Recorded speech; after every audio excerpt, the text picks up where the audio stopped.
तो चलिए बच्चों स्टार्ट करते हैं हम हमारे चैप्टर विद्युत रसायन को। आपके केमिस्ट्री का अध्याय नंबर 2 विद्युत रसायन बेटा केमिस्ट्री का लगभग देखा जाए तो एक बहुत बड़े चैप्टर में से माना जाता है और आपको केमिस्ट्री में इससे बहुत ज्यादा नंबर मिलने वाले हैं। लगभग बेटा 9 या 10 नंबर आपको इससे बोर्ड परीक्षा में मिलेंगे। इवन 4 नंबर का भी एक जो प्रश्न आपको बोर्ड परीक्षा में आएगा वो इस अध्याय से जरूर पूछा जाएगा। तो चलिए देखते हैं विद्युत रसायन में क्या क्या चीजें होंगी बेटा। और अगर आप ध्यान से एक एक लेक्चर को प्रॉपर तरीके से देखते हैं तो आप गारंटी मान के चलिए कि बोर्ड परीक्षा में इस अध्याय से जो भी आएगा आपसे बिल्कुल बन जाएगा। तो बेटा विद्युत रसायन की हम बात कर रहे हैं। इस अध्याय में बेसिकली हम बात करेंगे सेल की। सेल क्या होता है बेटा? सेल हम अपने घरों में डेली लाइफ में यूज करते हैं बेटा। आप रिमोट में, टॉर्च में, घड़ी में अलग अलग जगहों पर सेलों का उपयोग किया करते हैं। तो यहां पर हम उसी सेल के बारे में बात करेंगे। तो सेल ऐसी बेटा ऐसा उपकरण है, ऐसी युक्ति है जो विद्युत ऊर्जा को रासायनिक ऊर्जा में या रासायनिक ऊर्जा को विद्युत ऊर्जा में बदलता है। कैसे? चलिए समझते हैं। इसको सबसे अच्छा तरीके से आप समझ सकते हैं बेटा आपके मोबाइल की बैटरी से। आपकी मोबाइल की जो बैटरी बेटा वो भी एक सेल है। उसमें क्या हो रहा है, आप अभी जो मोबाइल में बेटा वीडियो देख रहे हैं ये कहां से देख रहे हैं?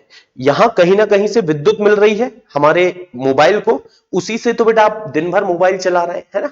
लेकिन बाद में जब मोबाइल आपका डिस्चार्ज हो जाता है तो आप क्या करते हैं, उसको चार्जिंग में लगाते हैं। तो जब बेटा आप मोबाइल का उपयोग कर रहे हैं, मोबाइल में विद्युत ऊर्जा का आप लगातार उपयोग कर रहे हैं दिन भर, तो मतलब कि वहां पर क्या हो रहा है कि जो बैटरी है वो रासायनिक ऊर्जा को विद्युत ऊर्जा में बदल रही है और उसी विद्युत ऊर्जा का उपयोग बच्चों आप लोग कर रहे हैं। लेकिन बात करें हम, जब ये डिस्चार्ज हो जाता है तो हमें क्या करना पड़ता है? हमें करना पड़ता है इसको चार्ज, यानी कि हम इसे विद्युत धारा देते हैं। विद्युत धारा देते हैं जिससे रासायनिक ऊर्जा उत्पन्न होती, और ये रासायनिक ऊर्जा वापस बेटा हम क्या करेंगे, विद्युत ऊर्जा में बदलेंगे और फिर मोबाइल का उपयोग करेंगे। तो इस तरह से यहां पर जो मोबाइल की बैटरी है उसमें बेटा दोनों काम हो रहे हैं, यानी कि रासायनिक ऊर्जा से विद्युत ऊर्जा भी बन रही है और विद्युत ऊर्जा से रासायनिक ऊर्जा भी बन रही है। जब आप मोबाइल को उपयोग कर रहे हैं बेटा तो क्या कर रहे हैं, रासायनिक ऊर्जा को विद्युत ऊर्जा में परिवर्तित कर रहे हैं। जबकि वहीं जब आप क्या कर रहे हैं बच्चों, सेल को चार्ज में लगा रहे हैं, सेल को रिचार्ज कर रहे हैं, तो क्या हो रहा है बेटा, वहां पर विद्युत ऊर्जा रासायनिक ऊर्जा में बदल रही है। तो सिंपली सेल क्या है बच्चों? सेल एक ऐसी युक्ति है जिसका उपयोग जो बेटा विद्युत ऊर्जा से रासायनिक ऊर्जा में या रासायनिक ऊर्जा को विद्युत ऊर्जा में परिवर्तित करती है, वही क्या कहलाती है बेटा, हमारा सेल। तो सेल दो प्रकार के होंगे, एक जो विद्युत ऊर्जा को रासायनिक में बदलेगा और दूसरा वो जो रासायनिक ऊर्जा को विद्युत ऊर्जा में बदलेगा। तो सेल बेटा क्या है, यहां पर हम देखते हैं सेल वह युक्ति है जो विद्युत ऊर्जा को रासायनिक ऊर्जा में या रासायनिक ऊर्जा को विद्युत ऊर्जा में परिवर्तित करता है। अब बात करते हैं हम सेल के प्रकार की। तो बेटा सेल दो प्रकार के होते हैं। पहला आपका विद्युत रासायनिक सेल, ये बेटा इसे हम गैल्वेनिक सेल कहते हैं। ये आपका जो घड़ी वगैरह में बेटा आप जो शुष्क सेल का उपयोग करते हैं, जो पेंसिल सेल आता है, वही है ये विद्युत रासायनिक सेल या गैल्वेनिक सेल। इसको बेटा हम वोल्टाइक सेल भी कहते हैं या इसे ही लेक्लांसे सेल भी कहते हैं। जबकि दूसरा जो है आपका विद्युत अपघटनी सेल। विद्युत अपघटनी सेल कब कहते हैं, जब आप बेटा किसी भी सेल को या मोबाइल की बैटरी को चार्ज करते हैं तो वो कहलाता है विद्युत अपघटनी सेल। देखिए सेल क्या है, वह युक्ति जो विद्युत ऊर्जा को रासायनिक ऊर्जा में या रासायनिक ऊर्जा को विद्युत ऊर्जा में परिवर्तित कर दे। अब होता क्या है बेटा, जब हम मोबाइल से विद्युत धारा ले रहे हैं यानी कि रासायनिक ऊर्जा को विद्युत ऊर्जा में बदल रहे हैं, तो वो कहलाएगा उस समय क्या, विद्युत रासायनिक सेल या बेटा गैल्वेनिक सेल, या इसी को हम वोल्टाइक सेल या लेक्लांसे सेल भी कहते हैं। जबकि जब हम अपने मोबाइल की बैटरी को चार्ज कर रहे होते हैं तो क्या होता है बेटा, विद्युत ऊर्जा बदलती है रासायनिक ऊर्जा में, तब हम उसे बोलेंगे क्या, विद्युत अपघटनी सेल। तो बेटा सेल दो प्रकार के होते हैं, एक होता है आपका विद्युत रासायनिक सेल या गैल्वेनिक सेल, जबकि दूसरा होता है बेटा आपका क्या, विद्युत अपघटनी सेल। और यहां पर हम चैप्टर के पहले पार्ट में बेटा विद्युत रासायनिक सेल के बारे में ही पढ़ेंगे और दूसरे पार्ट में हम पढ़ेंगे आपके विद्युत अपघटनी सेल के बारे में। तो चलिए देखते हैं, एक छोटा सा पहले इनके बारे में हम समझते हैं। विद्युत रासायनिक सेल या बेटा गैल्वेनिक सेल किसे कहते हैं, वह सेल जो रासायनिक ऊर्जा को, किसको बेटा, रासायनिक ऊर्जा को किसमें बदलता है बच्चों, विद्युत ऊर्जा में। वह सेल जो रासायनिक ऊर्जा को विद्युत ऊर्जा में बदलता है वो कहलाता है आपका गैल्वेनिक सेल। जबकि वह सेल जो विद्युत ऊर्जा को परिवर्तित करता है किसमें बेटा, रासायनिक ऊर्जा में, तो ये कहलाएगा विद्युत अपघटनी सेल। तो सेल दो प्रकार के होंगे, गैल्वेनिक सेल या विद्युत रासायनिक सेल का काम क्या है बेटा, रासायनिक ऊर्जा को विद्युत ऊर्जा में परिवर्तित करना। जबकि वही जो आपका विद्युत अपघटनी सेल है उसका काम क्या है, विद्युत ऊर्जा को रासायनिक ऊर्जा में परिवर्तित करना।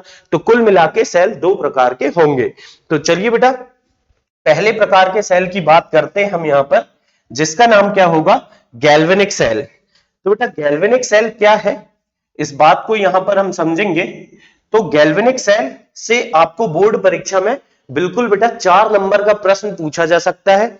4 नंबर का प्रश्न अगर आएगा तो कैसा आएगा कि गैल्वेनिक सेल को निम्न बिंदुओं के आधार पर समझाइए। पहला आएगा सचित्र और रेखा चित्र, है ना, मतलब कि उसका हमें चित्र बनाना होगा बेटा। दूसरा आएगा इसमें कि इसकी क्रियाविधि और इसकी बेटा संरचना, और इसमें एक लवण सेतु होता है उसके बारे में भी प्रश्न आता है। इवन बेटा लवण सेतु का प्रश्न तो अलग से भी 2 नंबर में पूछ लेता है कि एक विद्युत रासायनिक सेल में या गैल्वेनिक सेल में लवण सेतु का क्या कार्य होता है बताइए, 2 नंबर में अलग से ही आ जाता है। मतलब कि यहां पर 4 नंबर में अगर प्रश्न पूछा जाएगा तो आपको 4 चीजें पूछी जाएंगी, और 2 नंबर में आएगा तो बेटा कोई भी एक चीज आपको बोल सकता है। ठीक है, तो चलिए देखते हैं बेटा गैल्वेनिक सेल होता क्या है। तो सबसे पहले गैल्वेनिक सेल में देखिए हमने यहां पर 2 पात्र लिए बेटा, है ना, ये हमारा पहला पात्र है और ये है दूसरा पात्र। पहले पात्र में बच्चों ये ZnSO4 का जलीय विलयन भरा हुआ है। ये क्या है बेटा, ZnSO4 का जलीय विलयन। अब जलीय को बेटा AQ लिख देते हैं, AQ मतलब होता है एक्वस, मतलब जलीय। तो ZnSO4 का जलीय विलयन है और इसके अंदर हमने जिंक की रॉड डुबा दी। जबकि दूसरी तरफ यहां पर बेटा कॉपर सल्फेट यानी CuSO4 का जलीय विलयन होता है और उसके अंदर हमने कॉपर की रॉड डुबाई। अगर आप देख रहे होंगे तो एक बात समझ में आई होगी कि जिस धातु का जलीय विलयन लेना है, जिस धातु के लवण का जलीय विलयन लेते हैं, उसी धातु की रॉड इसके अंदर डुबाना है। यहां पर बेटा हमने क्या करे, जिस धातु का मान लो कॉपर का जलीय विलयन लिए, कॉपर के लवण का जलीय विलयन लिए, तो कॉपर की रॉड डुबाना है। यानी कि कुल मिला के हम ये कह सकते हैं कि जिस धातु का लवण का जलीय विलयन लिया जाता है उसी धातु की रॉड डुबाई जाती है। जैसे बेटा यहां ZnSO4 यानी कि जिंक सल्फेट का अगर जलीय विलयन लिए तो जिंक की रॉड डुबाएंगे, जिंक की छड़ डुबाएंगे बेटा हम। और CuSO4 का जलीय विलयन लिए तो कॉपर की यानी कि बेटा तांबे की रॉड इसके अंदर डुबाई जाएगी। ये है आपकी क्या, जिंक की छड़, जिंक की छड़, और दूसरी है बेटा इस तरफ कॉपर की छड़। ठीक है, तो इतना काम बेटा पहले हमें करना है। मतलब सिंपली हम क्या बोल रहे हैं कि एक गैल्वेनिक सेल में 2 पात्र लेते हैं, एक पात्र में ZnSO4 यानी जिंक सल्फेट का जलीय विलयन भरा होता है तथा दूसरे पात्र में CuSO4 यानी कॉपर का जलीय विलयन भरा होता है।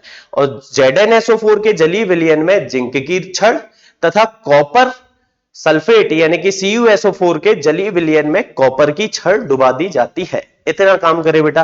अब क्या करें, हमने इन दोनों धातु की छड़ों को तांबे के तार से एक वोल्ट मीटर से जोड़ देते हैं। ठीक है ना, एक वोल्ट मीटर द्वारा जोड़ दिया जाता है ताकि ये वोल्ट मीटर क्या करेगा, हमें दोनों छड़ों के बीच का यानी बेटा दोनों विलयनों के बीच का क्या बताएगा, हमें बताएगा विभवांतर। ध्यान रखें बेटा, जो वोल्ट मीटर है वो विभवांतर बताता है। तो ये जो हमारे पास एक पात्र है जिसके अंदर ZnSO4 का विलयन और जिंक की छड़ डूबी हुई बेटा, इस पात्र को हम बोलेंगे एक अर्ध सेल। क्या बोलेंगे बेटा, अर्ध सेल, या इसे हम इलेक्ट्रोड भी कहते हैं। जबकि दूसरे पात्र में जो CuSO4 का विलयन है और कॉपर की रॉड जो डूबी हुई है, यानी बेटा कि एक पात्र लिए, एक बेटा डिब्बा लिए, उसमें एक लवण का जलीय विलयन और उसके अंदर उस धातु का एक हमने उस धातु की छड़ डुबा दी है, तो इसको बोलेंगे हम क्या, इलेक्ट्रोड या अर्ध सेल। और जब दोनों अर्ध सेलों को तार से जोड़ दिया जाता है धातु के तार से, तो इसे हम क्या कहते हैं बेटा, एक कंप्लीट सेल। ठीक है, तो इस तरह से ये काम किया। अब इसमें एक और बेटा ऐसे उल्टे यू आकार की नली डुबा दी हमने। इस उल्टे यू आकार की नली के अंदर बच्चों हमने क्या भरा है, इसके अंदर भरा है हमने अगर अगर अगर अगर और साथ में कोई लवण बेटा जैसे KCl भर दिया अपन ने, है ना, अगर अगर और साथ में KCl यानी कि लवण भरा हुआ है, क्योंकि इसमें लवण भरा हुआ है बेटा, और साथ ही साथ ये दोनों पात्रों के बीच में संबंध बनाने का काम कर रहा है, यानी कि एक तरह से ब्रिज का काम कर रहा है बेटा, सेतु का काम कर रहा है, इसीलिए इसे हम कहते हैं लवण सेतु। ये जो है बेटा इसे क्या बोलेंगे हम लोग, ये कहलाएगा लवण सेतु, ठीक है ना। और इस लवण सेतु का कार्य आपको बिल्कुल पूछा जा सकता है बेटा। चलिए देखते हैं हम अब कैसे ये सेल काम करता है। अभी तो हमने इसका क्या देखे, इसका बेटा संरचना देख लिए, है ना। संरचना में हम क्या बोलेंगे कि एक गैल्वेनिक सेल में दो पात्र होते हैं, एक पात्र में CuSO4 का जलीय विलयन तथा दूसरे पात्र में ZnSO4 का जलीय विलयन भरा जाता है। CuSO4 के जलीय विलयन में कॉपर की छड़ तथा ZnSO4 के जलीय विलयन में जिंक की छड़ डुबा दी जाती है एवं इन दोनों धातु की छड़ों को तांबे के तार से एक वोल्ट मीटर से जोड़ दिया जाता है। ठीक है, अब वोल्ट मीटर से क्यों जोड़े बेटा, ताकि हमें विभवांतर मिल जाए, क्योंकि अगर विभवांतर आ गया, विभवांतर कुछ ना कुछ आ गया, मान लीजिए वोल्ट मीटर की जो सुई है इस तरह से बेटा विक्षेपित होगी, तो हम समझ जाएंगे कि यहां पर कुछ ना कुछ तो विभवांतर आ गया है भाई। अब जब जैसे ही कुछ ना कुछ विभवांतर आ गया है, तो हमने ओम का नियम पढ़े बेटा फिजिक्स में कि जब कुछ विभवांतर होता है तो अपने आप वहां पर विद्युत धारा उत्पन्न हो जाती है, विभवांतर जितना ज्यादा होगा विद्युत धारा उतनी ज्यादा उत्पन्न होगी। तो ओम के नियम अनुसार अगर विभवांतर आ गया तो हम समझ जाएंगे कि इसमें विद्युत धारा उत्पन्न हो चुकी है। ठीक है, अब एक और बात बोलेंगे कि इसमें दोनों पात्रों में एक उल्टे यू आकार की नली डुबा दी जाती है, जिसमें अगर अगर तथा KCl का पेस्ट भरा जाता है। अब बेटा ये अगर अगर क्या है, तो मैं आपको बता दूं, अगर अगर यहां पर बहुत ऐसा रिएक्शन में भाग नहीं लेगा अभिक्रिया में। अगर अगर एक पेस्ट जैसा मटेरियल होता है, जैसे आपने बेटा एलोवेरा का जेल देखा होगा, उस तरह का मटेरियल हम चाहते हैं कि इसके अंदर जो लवण है, अगर उसका जलीय विलयन लेते तो क्या होता, यहां से थोड़ा बहुत लवण लीक हो जाता बेटा, यहां से भी लवण के आयन लीक हो जाते, और उससे क्या होता, सेल की जो अभिक्रिया है वो प्रभावित होती, और अभिक्रिया प्रभावित होती तो जो विभवांतर हमें मिलता वो एकदम सही सही विभवांतर नहीं मिल पाता। इसीलिए इसके अंदर अगर अगर भरे हैं और साथ में लवण भरे, ताकि ये पेस्ट के रूप में रहे। ठीक है ना, ऐसा बेटा थोड़ा गाढ़ा पेस्ट रहे, गाढ़ा पेस्ट रहेगा तो यहां से आयन के लीक होने की समस्या नहीं होगी। आई होप बेटा आपको समझ में आ गया होगा। चलिए अब इसका देखते हैं हम क्या, क्रियाविधि। क्रियाविधि मतलब बेटा कि आखिर ये कैसे काम करता है। तो एक गैल्वेनिक सेल में होता क्या है, जिंक और कॉपर है बेटा। अब जिंक भी एक धातु है और कॉपर भी एक धातु है, दोनों का स्वभाव क्या होगा बेटा, इलेक्ट्रॉन त्यागने का। जिंक भी इलेक्ट्रॉन त्यागना चाहता है और कॉपर भी इलेक्ट्रॉन त्यागना चाहता है, लेकिन बेटा क्योंकि जिंक अधिक क्रियाशील धातु है, इसीलिए वो पहले इलेक्ट्रॉन त्याग देगा। तो होगा क्या, जिंक क्योंकि अधिक क्रियाशील है, इसीलिए जो जिंक के परमाणु है बेटा यहां पर, ये विलयन में आ जाएंगे Zn2+ के रूप में। जो जिंक के परमाणु है वो बेटा 2 इलेक्ट्रॉन त्यागेंगे और Zn2+ आयन के रूप में विलयन में आ जाएंगे। जो इलेक्ट्रॉन ये जिंक के परमाणु त्यागेंगे, वो इलेक्ट्रॉन बेटा ऐसे ऊपर की तरफ भागेंगे, और धीरे धीरे हमें देखने को मिलेगा कि यहां पर बहुत सारे इलेक्ट्रॉन जमा हो जाएंगे। क्यों, क्योंकि ऐसा तो है नहीं बेटा कि एक ही परमाणु इलेक्ट्रॉन त्यागेगा। ऐसे एक परमाणु ने इलेक्ट्रॉन त्यागा, Zn2+ बन के आ गया, 2 परमाणु, 10 परमाणु, 100, लाख, करोड़, ढेर सारे परमाणु क्या करेंगे बेटा, जिंक की छड़ से Zn2+ आयन के रूप में 2 इलेक्ट्रॉन त्याग कर आ जाएंगे। ठीक है, विलयन में। और जो 2 इलेक्ट्रॉन ये त्यागेंगे, ये बेटा यहां छड़ पर ऊपर की तरफ आएंगे, और क्योंकि ये ऊपर की तरफ आएंगे यानी यहां बहुत सारा ऋण आवेश जमा हो जाएगा, यानी कि हम कह सकते हैं बेटा कि यहां इलेक्ट्रॉन घनत्व तो बढ़ेगा और इस तरह से यहां पर ऋण आवेश आ जाएगा। ठीक है, तो जिंक की छड़ में आ गया भैया कौन सा, ऋण आवेश। आती बच्चों बात समझ में। अब होगा क्या, दूसरे तरफ कॉपर की छड़ है, यहां क्या होगा वो तो हम देखेंगे, पहले अभी यहां पर जो अभिक्रिया हुई उसको हम लिख लें। यहां पर हुआ क्या बेटा, जिंक के जो परमाणु थे वो ठोस अवस्था में थे। अब ठोस के लिए बेटा यहां पर S लिखेंगे, S मतलब सॉलिड होता है बच्चों, जिसे हम ठोस भी कहते हैं।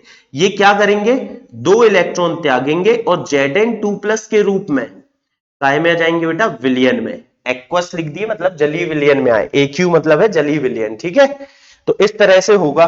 और ये हो रहा है बेटा क्या, इलेक्ट्रॉन का जाना क्या कहलाता है? ऑक्सीकरण। इलेक्ट्रॉन त्यागना कहलाता है बेटा ऑक्सीकरण। मतलब इसका क्या हो गया यहां पर? जिंक का ऑक्सीकरण हो गया बच्चों। याद रखें, जिंक में क्या हो गया बेटा? ऑक्सीकरण। ऑक्सीकरण क्यों कह रहे हैं इसको हम? क्योंकि हम जानते हैं इलेक्ट्रॉन का त्यागना ही ऑक्सीकरण कहलाता है। ठीक है। अब यहां क्या होगा सर, वो भी देखते हैं बेटा अपन कि आखिर ये CuSO4 में होगा क्या। होता क्या है, CuSO4 जो है ये टूटेगा बेटा Cu2+ और साथ ही साथ रहेंगे इसमें SO4 2- आयन। क्या क्या रहेंगे बेटा? Cu2+ और SO4 2-, क्योंकि CuSO4 आपका क्या है बेटा? विद्युत अपघट्य है, इसीलिए ये अपने जलीय विलयन में, एक्वस सॉल्यूशन में बेटा, जलीय विलयन में अपने आयनों में टूट जाएगा, जिसमें होगा Cu2+ आयन और साथ ही साथ होगा मेरे बच्चों SO4 2- आयन। ठीक है ना। तो Cu2+ आयन बनता है और SO4 2- आयन बनता है। बढ़िया है भाई। अब होगा क्या बेटा, ये जो Cu2+ है, Cu2+ आयन है, ये जाएंगे धातु की छड़ के पास और ये Cu2+ आयन धातु की छड़ से 2 इलेक्ट्रॉन ग्रहण करेंगे। क्या हुआ बेटा, यहां लिखते हैं अपन, ये जो Cu2+ आयन थे जो कि जलीय विलयन यानी एक्वस सॉल्यूशन में थे, ये गए किसके पास? छड़ के पास। और छड़ से, क्योंकि बेटा कॉपर की छड़, कॉपर एक धातु है, धातु इलेक्ट्रॉन देती है, तो ये छड़ क्या करेगी? इलेक्ट्रॉन देगी। किसको? इस Cu2+ को। तो ये क्या करेगा बच्चों? 2 इलेक्ट्रॉन ग्रहण करेगा और फिर ये बनाएगा कॉपर, जो कि रहेगा कैसा बेटा? सॉलिड यानी कि ठोस। तो हम कहना चाह रहे हैं कि जो Cu2+ है 2 इलेक्ट्रॉन ग्रहण करके Cu ठोस में बदल जाता है। ठीक है। तो ये बेटा इलेक्ट्रॉन ग्रहण करना। अभी हमने देखा था इलेक्ट्रॉन त्यागना क्या था बच्चों? ऑक्सीकरण। यानी कि यहां पर इलेक्ट्रॉन ग्रहण करना, और इलेक्ट्रॉन ग्रहण हुआ मतलब बेटा ये क्या हुआ? अपचयन। क्या हुआ बच्चों? यहां पर ये अपचयन हुआ है ना। तो यहां पर हम लिख देते हैं ये हो गया क्या? अपचयन। अब ध्यान रखें बेटा, ये आपने 11वीं में पढ़ा है ऑक्सीकरण और अपचयन। ऑक्सीकरण को कभी कभी अवकरण भी बोलते हैं हम शुद्ध हिंदी में, और अपचयन को बेटा उपचयन भी बोला जाता है। तो ऐसा तो है नहीं, लेकिन कभी परीक्षा में पूछ ले कि किस इलेक्ट्रोड में अवकरण होता है, तो बच्चे सोच ही रहे यार अवकरण कैसे बताएं हम। तो इसका 2 तरीका बता रहा हूं। आप ना हिंदी का जो लैंग्वेज रहता है पेपर में साथ में अंग्रेजी में भी लिखा रहता है, तो अगर एकदम शुद्ध हिंदी दे दी जाए, समझ में नहीं आ रहा, तो अंग्रेजी वाला पढ़ ले बेटा। उससे बहुत कुछ नहीं, आपको शब्द देख के समझ में आ जाएगा कि पूछना क्या चाह रहा है। ठीक है ना। तो अपचयन होगा, ऑक्सीकरण होगा, और जब बेटा ऑक्सीकरण और अपचयन एक साथ होते हैं तो हम कह सकते हैं कि यहां पर मेरे बच्चों कौन सी अभिक्रिया हो रही है? इसे हम कहते हैं बच्चों क्या? रेडॉक्स अभिक्रिया। यानी कि कुल मिलाकर के होता क्या बेटा? गैल्वेनिक सेल में रेडॉक्स अभिक्रिया होती है, रासायनिक अभिक्रिया होती है, जो कौन सी बेटा? रेडॉक्स अभिक्रिया। ठीक है ना। तो अब मैं आपको ये बता रहा हूं कि ऐसा नहीं, गैल्वेनिक सेल में कोई भी सेल पढ़ो आप, हमेशा गैल्वेनिक सेल में क्या होगी बेटा? रेडॉक्स अभिक्रिया। रेडॉक्स अभिक्रिया होगी, यानी कि ऑक्सीकरण भी होगा और बेटा अपचयन भी होगा एक पात्र में, यानी हम बोल सकते हैं एक इलेक्ट्रोड में। अब बेटा आप इलेक्ट्रोड समझ गए होंगे, इसको हम एक इलेक्ट्रोड बोल रहे हैं, ये दूसरा इलेक्ट्रोड है, या तो इसको आप अर्धसेल भी बोल सकते हैं। तो एक अर्धसेल में यानी कि एक इलेक्ट्रोड में होगा बेटा अपचयन, अपचयन होगा, तो दूसरे में क्या होगा? ऑक्सीकरण। और जब अपचयन होगा एक जगह, दूसरी जगह ऑक्सीकरण, तो इसी को तो मेरे बच्चे क्या कहते हैं? रेडॉक्स अभिक्रिया। यानी कुल मिलाकर के बेटा यहां पर एक गैल्वेनिक सेल में रेडॉक्स अभिक्रिया होगी। इतनी बात समझ में आई होगी बेटा। चलिए बढ़िया है। अब हुआ क्या भैया? क्या हुआ ध्यान से देखो, ये Cu2+ गया इस छड़ के पास और इसने बेटा Cu बनाया। Cu बना के इस तरह से इस छड़ के आसपास कॉपर के जो परमाणु हैं वो जमा होते चले जाएंगे बेटा। तो अभी तक हमने जो समझा उससे शायद मेरे बच्चों को ये बात समझ में आ गई होगी कि यहां क्या हो रहा था? जिंक की छड़ से Zn के परमाणु Zn2+ आयन के रूप में विलयन में आ रहा है, मतलब कि छड़ से परमाणु विलयन में आ रहा है। यहां विलयन से आयन परमाणु बन के कहां जा रहा है? छड़ में जा रहा है। यहां छड़ से विलयन में आ रहा है, यहां विलयन से छड़ में जा रहा है। ठीक है ना। इतनी बात समझ में आई। अभी देखो बेटा होता क्या है, क्योंकि Cu की रॉड ने, कॉपर की रॉड ने क्या करे बेटा? इस Cu2+ को 2 इलेक्ट्रॉन दिए। इलेक्ट्रॉन दिए मतलब इस रॉड में मेरे बच्चों कौन सा आवेश आ गया? धन आवेश। तो ध्यान रखें बेटा, यहां पर अभी हमने देखा था जिंक की रॉड में ऋण आवेश था, जबकि कॉपर की रॉड में क्या आ गया मेरे बच्चों, धन आवेश। और इस तरह से दो बातें हमने कर ली कि जिंक में क्या होता है। एक तो हमें पता चला कि जिंक में होता है क्या, ऑक्सीकरण। जिंक में क्या होगा बेटा, ऑक्सीकरण। जबकि कॉपर में क्या हो रहा है, अपचयन। और ये आईयूपीएसी का नियम याद रखें बेटा आप, कि जिस इलेक्ट्रोड में ऑक्सीकरण होगा बेटा, क्या होगा, ऑक्सीकरण होगा, उसे हम बोलेंगे क्या, एनोड। जिस रॉड में बच्चों ऑक्सीकरण होगा वो कहलाएगा एनोड, जबकि बेटा जिस रॉड में अपचयन होगा वो कहलाएगा आपका कैथोड। ये आईयूपीएसी का बेटा नियम है, और बिल्कुल एक नंबर में बेटा सही विकल्प के रूप में या खालिस्तान के रूप में आपसे पूछा जा सकता है कि एक गैल्वेनिक सेल में, ऐसी नहीं बेटा कि ये गैल्वेनिक सेल के लिए, ये तो सारे सेल के लिए, कि एक सेल में जिस इलेक्ट्रोड में ऑक्सीकरण होता है उसे क्या कहते हैं, तो मेरे बच्चे एनोड कहते हैं। और जबकि अपचयन होता है तो उसे क्या कहेंगे बेटा, कैथोड। ठीक है, तो क्योंकि क्योंकि हमने देखा जिंक में क्या हुआ था बच्चों, ऑक्सीकरण, तो ये कहलाएगा क्या यहां पर, एनोड। ये कहलाएगा क्या, एनोड। जबकि यहां हुआ था अपचयन, तो ये क्या कहलाएगा मेरे बच्चों, ये कहलाएगा आपका कैथोड। ठीक है, तो एक रहेगा एनोड और एक रहेगा कैथोड, दोनों में कुल मिला के बेटा रेडॉक्स अभिक्रिया हो रही होगी। तो इससे हुआ क्या सर, हुआ ऐसा कि यहां इलेक्ट्रॉन ढेर सारे हो गए बेटा, इलेक्ट्रॉन घनत्व तो बहुत ज्यादा है, जबकि ये Cu प्लस कॉपर की जो रॉड है उसमें धन है, धन है मतलब इलेक्ट्रॉन की कमी है। यहां इलेक्ट्रॉन ज्यादा है, यहां इलेक्ट्रॉन कम है, तो इलेक्ट्रॉन बेटा क्या करेंगे, अब गति करेंगे, इलेक्ट्रॉन का संक्रमण होगा, कहां से कहां, जहां इलेक्ट्रॉन ज्यादा है वहां से जहां इलेक्ट्रॉन कम है उस तरफ बेटा। तो इलेक्ट्रॉन इस तरह से, कहां से बेटा, एनोड से, ये जो जिंक की छड़ है इसमें ऑक्सीकरण हो रहा था इसलिए ये क्या है आपका एनोड, और जबकि जहां अपचयन हो रहा है बेटा ये क्या है आपका कैथोड। तो इलेक्ट्रॉन क्या करेंगे, यहां पर इलेक्ट्रॉन ज्यादा कहां है बेटा, एनोड में, तो इलेक्ट्रॉन एनोड से कैथोड की तरफ बेटा भागेंगे। कौन भाग रहे हैं, इलेक्ट्रॉन भाग रहे हैं बेटा, कहां से, कैथोड से, किसकी तरफ, सॉरी बेटा एनोड से, किसकी तरफ, कैथोड की तरफ। ठीक है, तो यानी गैल्वेनिक सेल में क्या हो रहा है कि इलेक्ट्रॉन किससे बेटा, एनोड से कैथोड की तरफ, एनोड से कैथोड की ओर गति करते हैं। अब ये तो आप जानते होंगे बेटा कि इलेक्ट्रॉन जिस दिशा में गति करते हैं विद्युत धारा उसके विपरीत दिशा में बहती है। विद्युत धारा हमेशा उसके विपरीत दिशा में बहती है बेटा, तो विद्युत धारा कहां से कहां जाएगी, ये जाएगी बेटा कॉपर से जिंक की तरफ, यानी कि कैथोड से एनोड की तरफ। कौन जाएगी बेटा, विद्युत धारा। ठीक है, तो हम कह सकते हैं कि गैल्वेनिक सेल में इलेक्ट्रॉन एनोड से कैथोड की तरफ गति करते हैं, जबकि बेटा विद्युत धारा कैथोड से एनोड की तरफ बहती है। तो होगा क्या, जैसे ही बेटा यहां ऋण आया और यहां धन आया तो इसका विभव अलग रहेगा, इसका विभव अलग रहेगा, यहां पर आ जाएगा एक विभवांतर। और क्योंकि विभवांतर आ गया तो हम समझ जाएंगे मेरे बच्चों क्या, कि इस सेल में विद्युत धारा उत्पन्न हो चुकी है। तो सेल में विद्युत धारा क्यों आई, क्योंकि उसमें बेटा ये अभिक्रिया हुई। कौन सी अभिक्रिया हुई सर, रेडॉक्स अभिक्रिया हुई। ध्यान रखना बेटा, कोई भी सेल पढ़ो अभिक्रिया तो एक ही होगी मेरे बच्चों, जैसे हम कहेंगे क्या, रेडॉक्स अभिक्रिया। तो ये जो सेल है बेटा, सेल काम क्यों कर रहा है, क्योंकि इलेक्ट्रॉन जिंक से कॉपर की तरफ या एनोड से कैथोड की तरफ गति कर रहे हैं, जिसके कारण विपरीत दिशा में बेटा धारा उत्पन्न हो रही है। जब तक ये इलेक्ट्रॉन गति करते रहेंगे तब तक, जब तक ये इलेक्ट्रॉन बेटा गति करते रहेंगे तब तक उसमें धारा उत्पन्न होते रहेगी, और जैसे ही इन इलेक्ट्रॉनों ने बेटा गति करना किया बंद, धारा का बहना हो जाएगा क्या, बंद। तो इस बात को बेटा ध्यान रखें, और बड़े आराम से अब हम क्रियाविधि वगैरह भी लिख पाएंगे। अभी देखेंगे बेटा, लिखने की आप टेंशन ना लें, अभी तो आप बस समझें, आखिरी में हम देख लेंगे कि आपको बोर्ड परीक्षा में कैसा लिख के आना है।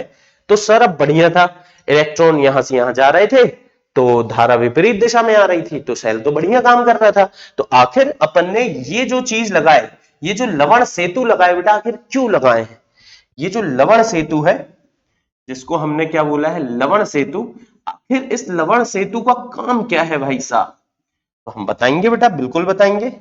यहां पर थोड़ा सा दूर लिख दिया था मैंने, थोड़ा सा मैंने सही जगह में लिख दिया होंगे ना। तो ये जो लवण सेतु बेटा, इसका एक बहुत महत्वपूर्ण काम है। होगा क्या, अगर आपने लवण सेतु नहीं लगाए तो बेटा सेल ज्यादा देर तक काम नहीं करेगा। बिल्कुल, थोड़े से इलेक्ट्रॉन इधर से इधर गए, मतलब बेटा एनोड से कैथोड में गए, थोड़ी सी धारा कैथोड से एनोड में आई और बेटा सेल फुस हो जाएगा। यानी कि इसके बाद हल्की सी बेटा इतना सा धारा आएगी और सेल मर जाएगा तेरा। क्यों मर जाएगा सर, और विद्युत धारा क्यों नहीं देगा, क्यों, वो इधर समझ बेटा। होता क्या है, ये Zn2+ आयन है भाई, ठीक है, क्या है बेटा, Zn2+। और ये रॉड कैसी है बच्चों, ऋण आवेशित, क्योंकि विलयन में है धन और रॉड में है ऋण। तो क्या आपके दिमाग में नहीं आई बेटा ये बात कि ये धन जब रहेगा, ये ऋण रॉड रहेगी, तो ये तो वापस आएगा इसकी तरफ। ये धन आवेश जैसे ही ऋण आवेशित रॉड की तरफ वापस आएगा, तो जो इलेक्ट्रॉन इसने बेटा त्यागे थे वो इलेक्ट्रॉन तो ये वापस ले लेगा।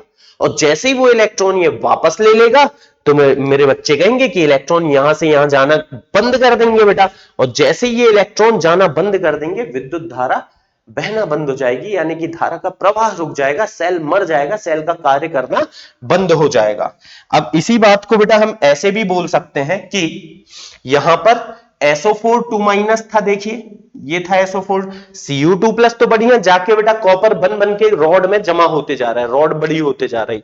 लेकिन ये जो SO4 2- है, ये क्या बेटा यहां पर देखने के लिए आया है, नहीं नहीं, ये भी तो कुछ करेगा, क्योंकि ये रॉड में धन आवेश है।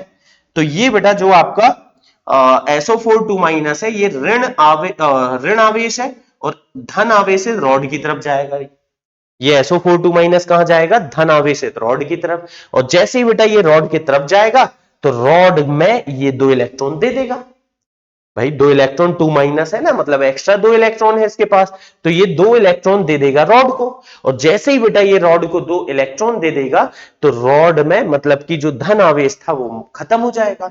और जब धन खत्म हो जाएगा, इसका इलेक्ट्रॉन की कमी पूरी हो जाएगी, तो ये धन खत्म हो जाएगा, धन खत्म हो जाएगा, तो ये यहां से इलेक्ट्रॉन जो ले रहा था वो लेना बंद कर देगा भाई। ठीक है ना, मेटल अगर बेटा धातु परमाणु है तो वो इलेक्ट्रॉन कभी ग्रहण नहीं करता। ये ग्रहण इसीलिए कर रहा था क्योंकि इसमें धन आ चुका था। और जैसे ये धन अगर यहां से पूर्ति हो जाएगी धन की, तो ये क्या करेगा, यहां से इलेक्ट्रॉन लेना बंद कर देगा। कुल मिला के मेरे बच्चों, थोड़े से जिंक के परमाणु विलयन में आएंगे और वापस रॉड की तरफ खिंच जाएंगे यार। थोड़े से SO4 2- विलयन में आएंगे और वापस रॉड के पास चले जाएंगे, छड़ के पास चले जाएंगे, सेल काम करना बंद कर देगा। इस समस्या से बचने के लिए ही हमने लगाए हैं ये लवण सेतु। अब ये कैसे इन Zn2+ और SO4 2- को छड़ के पास जाने से रोकेगा, उस बात को मेरे बच्चे ध्यान से समझेंगे, बहुत इंपॉर्टेंट है बेटा। होता क्या है, ये KCl है मान लो लवण, तो KCl में क्या है बेटा, 2 आयन है K+ और Cl-। तो हमने माना बेटा क्या कि इसका जो Cl- है वो इस साइड आ गया है और जो K+ है बेटा वो इस साइड आ गया, ऐसा हमने मान लिया। रॉड के अंदर K+ भी और Cl- भी, तो हुआ क्या बेटा, Cl- इस साइड आ गया और K+ इस साइड आ गया। तो इससे क्या होगा, ये Cl- अब क्या करेगा बेटा, ये Cl- इस Zn2+ को अपने तरफ बुला लेगा। ऐसा नहीं कि उससे अभिक्रिया कर लेगा, नहीं नहीं बेटा, उससे मिलेगा नहीं, क्योंकि बीच में तो कांच की छड़ है। लेकिन इस धनावेशित Zn2+ को ये अपने आसपास एकत्रित कर लेगा। उससे क्या होगा सर, उससे बेटा Zn2+ जो रॉड के पास वापस जा सकता था वो नहीं जाएगा। वो बेटा क्योंकि Cl- ये बहला के रखेगा इसको, यानी Cl- बढ़िया से इसको बेटा अपने आसपास इकट्ठा करके रखेगा। इसी तरह से ये K+ है बेटा, तो ये K+ किसको, इस SO4 2- को अपने आसपास यहां पर बेटा इकट्ठा करके रखेगा। किसको, SO4 2- को। तो इससे क्या होगा सर, इससे बेटा SO4 2- जब इस कांच की नली के आसपास इकट्ठा होगा तो ये वापस इस धातु की छड़ के पास नहीं जा पाएगा, वापस नहीं जाएगा, यहां भी ये वापस नहीं जाएगा। मतलब इन आयनों को वापस जाने से रोकना हमारा मकसद है, और उसी के लिए हमने इस लवण सेतु को लगाया था, ताकि ये जो आयन है विलयन में, ये धातु की छड़ के पास वापस ना जा पाए और इलेक्ट्रॉन का प्रवाह चलता रहे और धारा हमें मिलती रहे और सेल हमारा बढ़िया से बेटा काम करता रहे। तो ये है आपका एक कंप्लीट डिटेल किसका बेटा, गैल्वेनिक सेल का। चलिए अब थ्योरी में जब प्रश्न आएगा तो हम कैसा लिख के आएंगे बोर्ड परीक्षा में, वो आप देख लीजिए एक बार बेटा बढ़िया से। इसको चाहे तो आप स्क्रीनशॉट वगैरह लेके बेटा नोट भी कर सकते हैं। संरचना में क्या लिख के आओगे, इस सेल में दो अलग अलग पात्रों में कॉपर सल्फेट तथा जिंक सल्फेट के जलीय विलयन भरे जाते हैं तथा इनमें कॉपर एवं जिंक की छड़ क्रमशः कॉपर तथा जिंक की छड़ डुबाई जाती है। ठीक है बेटा, क्रमशः कहने का मतलब क्या है कि कॉपर सल्फेट में छड़ डुबाओ कॉपर की और जिंक सल्फेट में बेटा जिंक की छड़ डुबा दी जाती है एवं दोनों धातु की छड़ों को धातु के तार द्वारा वोल्टमीटर से जोड़ा जाता है। दोनों पत्रों नहीं बेटा, थोड़ा सा यहां पर सुधार है, दोनों पात्रों में एक उल्टे यू आकार की नाली नहीं नली बेटा, थोड़ा सा ये मिस्टेक हो जाती है, नली डुबा दी जाती है जिसके अंदर अगर अगर तथा किसी लवण का पेस्ट भरा होता है। इस उल्टे यू आकार की नली को लवण सेतु कहते हैं। ठीक है बेटा, तो ये हो गई क्या इसकी संरचना। अब आगे अगला क्या है बेटा, क्रिया विधि। तो देखिए इसमें खासियत क्या है, आखिर किताबों में भी तो आपको लिखा मिल जाएगा, लेकिन बेटा मैं जो समझाता हूं ना वही इसमें लिखा मिलेगा, मैं वही लिखवाता हूं जो मैं समझाता हूं ताकि बच्चों को रटना ना पड़े, है ना। कितना रटोगे बेटा। तो क्रिया विधि क्या कह रही, जिंक तथा कॉपर में जिंक की क्रियाशीलता कॉपर से अधिक होने के कारण जिंक की छड़, यहां बेटा ध्यान रखें ये गड़बड़ हो गया है, जिंक की छड़ है ना, जिंक की छड़ में से जिंक के परमाणु 2 इलेक्ट्रॉन त्याग कर Zn2+ आयन के रूप में ZnSO4 के विलयन में आ जाते हैं, जबकि CuSO4 के विलयन में से Cu2+ आयन कॉपर की छड़ में जाकर 2 इलेक्ट्रॉन ग्रहण करके, कॉपर की छड़ में जाकर 2 इलेक्ट्रॉन ग्रहण करके कॉपर की छड़ में जमा हो जाते हैं। इस प्रकार जिंक इलेक्ट्रोड में ऑक्सीकरण, जिंक इलेक्ट्रोड में क्या हुआ बेटा ऑक्सीकरण, तथा कॉपर इलेक्ट्रोड में अपचयन होता है। ठीक है, अर्थात सेल में रेडॉक्स अभिक्रिया होती है जिसके कारण यह क्रमशः एनोड तथा कैथोड का कार्य करते हैं एवं इस प्रकार जिंक की छड़ से कॉपर की छड़ की ओर इलेक्ट्रॉन का प्रवाह होने के कारण विपरीत दिशा में अर्थात कैथोड से एनोड की ओर विद्युत धारा प्रवाहित होने लगती है। ये हो गई बेटा इसकी क्या, क्रिया विधि। अब इसमें रासायनिक अभिक्रियाएं बहुत इंपॉर्टेंट बेटा, रासायनिक अभिक्रियाएं भी पूछी जा सकती हैं। तो हमने देखा जिंक में क्या हुआ बेटा, जिंक में जो ठोस छड़ थी, सॉलिड मतलब ठोस छड़ थी, उससे परमाणु भाग गए। कहां भागे बेटा, विलयन में। 2 इलेक्ट्रॉन देते गए और भागते गए विलयन में। ठीक है ना, तो इस तरह से जिंक के परमाणु 2 इलेक्ट्रॉन त्याग के बेटा काय में चले गए, विलयन में घुस गए जाके, है ना, विलयन में समा गए। ये काम हमें जिंक की इलेक्ट्रोड में देखने को मिला। और अब हम इस जिंक के इलेक्ट्रोड को बेटा बड़े आराम से एनोड कह देंगे। आप सिंपल सी बात समझ गए होंगे, ऑक्सीकरण हमेशा कहां होगा, जो अधिक क्रियाशील धातु होगी, और जो अधिक क्रियाशील धातु होगी वही एनोड का कार्य करेगी। तो बेटा ये यहां से आपको ध्यान रखना है कि अगर यहां जिंक और कॉपर है, कोई भी 2 क्रियाशील धातुएं हैं, कोई भी 2 धातुएं हैं बेटा, जो अधिक क्रियाशील है उसका एनोड बनाना है आपको और जो कम क्रियाशील होगी उसको कैथोड बनाना है। ये हमें यहां से शिक्षा प्राप्त होती है।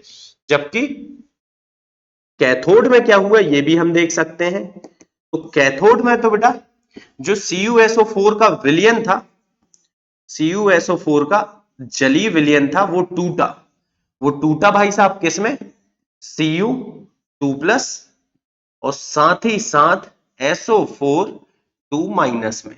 ठीक है, इससे हुआ क्या, जो Cu2+ था वो क्या किया बेटा, उसका हुआ अपचयन, यानी कि उसने 2 इलेक्ट्रॉन ग्रहण किया और इलेक्ट्रॉन ग्रहण करके बच्चों ठोस कॉपर के रूप में ये जमा हो गया। तो अगर आपको अब कुल मिलाकर के पूछ ले सेल अभिक्रिया लिखिए, ठीक है, सेल अभिक्रिया तो लिख देंगे बेटा, कोई बड़ी बात नहीं होती है। आप ऑक्सीकरण और अपचयन को जोड़ दो तो यहां पर आपको सेल अभिक्रिया प्राप्त हो जाएगी। चाहो तो आप इसको और इसको जोड़ लो, या तो बेटा इसको और इसको जोड़ लो, बात एक ही होगी। होगा क्या, अगर मैं इस तरीके से लिखूं, देखिए इन दोनों को जोड़ के लिखना चाह रहा हूं। पहले क्या है, जिंक ठोस, ठीक है, जिंक कैसा है बेटा, ठोस, ये लिखा मैंने, प्लस दिस मतलब कि Cu2+ का जली विलयन एक्वस +2 इलेक्ट्रॉन। तो आपको जोड़ना जब भी हो समीकरणों को, जैसा बेटा गणित में हम जोड़ते हैं कि बाएं पक्ष से बायां पक्ष और दाएं पक्ष से दायां पक्ष, वैसे ही बाएं पक्ष से हमने बाएं पक्ष को जोड़ा, अब दाएं से दाएं को जोड़ेंगे। तो दाएं में क्या है बेटा, Zn2+ है, और साथ में है कौन, Cu, और साथ में क्या है बेटा, 2 इलेक्ट्रॉन। देखिए आप दाएं पक्ष में क्या क्या है, Zn2+, Cu और 2 इलेक्ट्रॉन, ठीक है, इनको जोड़ दिया। अब इलेक्ट्रॉन से इलेक्ट्रॉन तो बेटा हम कैंसिल कर देंगे, तो हमें इन इलेक्ट्रॉन को लिखने की आवश्यकता नहीं होती है। तो ये हो गई बेटा आपकी सेल अभिक्रिया। एक तरीका ऐसा, या तो बेटा सेल अभिक्रिया को हम ऐसे भी लिख सकते हैं। कैसे सर, हम क्या करें, इन दोनों को जोड़ें। तो कैसे जोड़ेंगे, Zn ठोस धन CuSO4 जलीय विलयन यानी कि एक्वस सॉल्यूशन, ये देगा, क्या देगा बेटा, देखो Zn2+ और साथ में Zn2+ और साथ में बेटा क्या, Cu और SO4 अलग हुआ, मतलब कि इसको लिख देंगे हम ZnSO4 जलीय विलयन धन Cu। कुल मिला के बेटा ये अभिक्रिया हुई। या तो आप ऐसे लिखो या ऐसे लिखो, बात एक ही बेटा, Zn से बना Zn2+, Cu2+ से बना Cu, या Zn से ZnSO4, CuSO4 से Cu। कुल मिलाकर के बेटा हुआ क्या, जो अधिक क्रियाशील धातु होती है जिंक, वो कम क्रियाशील धातु को विस्थापित कर देती है। और ये जो है एक अभिक्रिया रेडॉक्स अभिक्रिया है, और इसी रेडॉक्स अभिक्रिया से बेटा विद्युत धारा उत्पन्न होती है। तो हम ये कह सकते हैं कि गैल्वेनिक सेल में एक स्वतः कैसे सर, अपने आप हुई बेटा अभिक्रिया में, हमने कुछ नहीं करे। आपने मान लो बाजार से एक सेल खरीद के लाए, तो बेटा आपने 10 रुपए का एक सेल खरीद के लाए रिमोट के लिए, या बेटा आपने टॉर्च वगैरह या कोई खिलौने के लिए लेके आए, तो आप उसमें कुछ करते थोड़ी हैं। जो भी अभिक्रिया उसमें अपने आप होती है बेटा, अपने आप स्वतः एक रेडॉक्स अभिक्रिया होती है जिससे विद्युत धारा उत्पन्न होती है। तो यहां पर हम ये भी, यहां पर हमें शिक्षा प्राप्त होती है कि एक गैल्वेनिक सेल में स्वतः रेडॉक्स अभिक्रिया होने के परिणाम स्वरूप विद्युत धारा उत्पन्न होती है। तो ये हो गई बेटा इसकी क्या, रासायनिक अभिक्रिया। चलिए फिर आगे देखते हैं लवण सेतु का कार्य। ये बहुत इंपॉर्टेंट है बेटा, लवण सेतु का कार्य अलग से 2 नंबर में भी आपको पूछा जा सकता है, इसलिए ध्यान से देखिए। पहला क्या है, दोनों विलयनों को एक दूसरे से मिलाए बिना दोनों अर्धशैलों को आंतरिक संपर्क में रखता है। यह परिपथ को पूर्ण करके दोनों अर्धशैलों के मध्य आयनों की गति, देखिए यह परिपथ को पूर्ण करके मतलब बेटा जब दोनों को हमने एक नली से जोड़ दिए तो परिपथ पूरा हो गया दोनों के बीच में। अर्धशैलों के मध्य मतलब कि दोनों की इलेक्ट्रोडों के मध्य आयनों की गति कराकर विद्युत धारा प्रवाहित होने में सहायक होता है। आयनों को बेटा अपनी तरफ खींच लेता है और विद्युत धारा बहते रहती है। यह दोनों अर्धशैलों की विद्युत उदासीनता बनाए रखता है, मतलब बेटा कोई भी आयन लवण सेतु का कहीं नहीं जाता है, विद्युत उदासीनता बराबर अभी भी बनी रहती है। तो इस तरह से ये होते हैं बेटा लवण सेतु के क्या कार्य, ठीक है। चलिए तो ये था बेटा एक बहुत इंपॉर्टेंट प्रश्न विद्युत रसायन का, जो आपको 4 नंबर में पूछा जा सकता है। अब लेकिन आगे के इंपॉर्टेंट प्रश्न के लिए थोड़ा सा बेसिक हमें पढ़ना पड़ेगा, और उस बेसिक को हम बेटा कवर करेंगे नेक्स्ट लेक्चर में। तब तक के लिए आप लोग इसको बढ़िया से नोट कर लीजिए, फिर हम मिलेंगे अगले लेक्चर के साथ बेटा।